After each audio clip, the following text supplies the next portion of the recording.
और जो लोग आप पे पथराव करते हैं, टेंशन मत लेना। हाथी ने कभी भौंकने वालों की परवाह नहीं करी। अच्छा देखो, किसी गांव में एक हाथी आ जाए, मैं उस दिन भी सुना रहा था किसी को, तो गांव भर के वयोवृद्ध जो बुजुर्ग लोग रहते हैं हाथ जोड़ के खड़े हो जाएंगे, जय हो गणेश जी महाराज, जय हो गणेश जी महाराज। एक सज्जन मुझसे बोले कि गांव और शहर में क्या फर्क है? तो मैंने बोला, गांव में हाथी को भी लोग गणेश जी कहते हैं, और शहर में गणेश जी को भी हाथी कहें तो बहुत बड़ी बात नहीं है।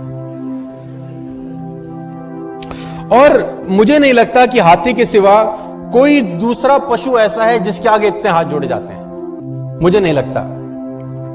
लेकिन एक दूसरी विडंबना यह है कि जितने हाथ जोड़े जाते हैं वो और किसी के नहीं जोड़े जाते, और जितने भौंकने वाले इसके पीछे लगे रहते हैं किसी और के नहीं लगे रहते।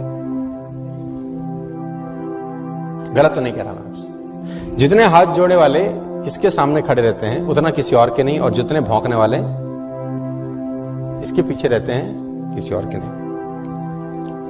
गांव भर के वयोवृद्ध हाथ जोड़े खड़े होंगे और भौंकने वाले पीछे पड़े होंगे, तो टेंशन लेने का जरूरत।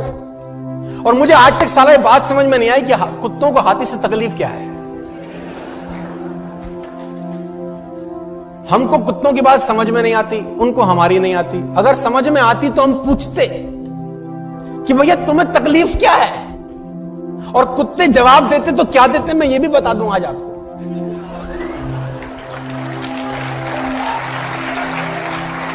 कुत्ते बोलते हैं हमें हाथी से कोई तकलीफ नहीं है, तो फिर भौंकते क्यों हो?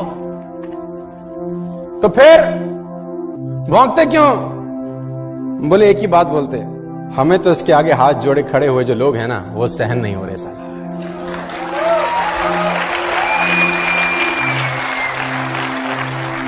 और सही बात है, जिसकी जितनी स्तुति होगी उसकी उतनी निंदा भी होगी,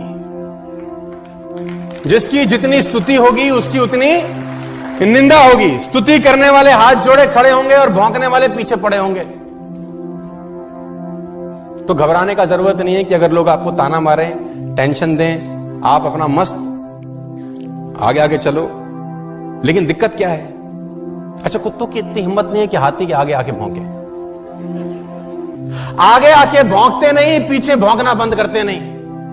लेकिन आप देखो, हाथी को देखो, उसकी चाल में मस्ती बनी रहती है यार, क्योंकि वो हाथ जोड़ने वालों के पास ठहरता नहीं है और भौंकने वालों की तरफ मुड़कर देखता नहीं।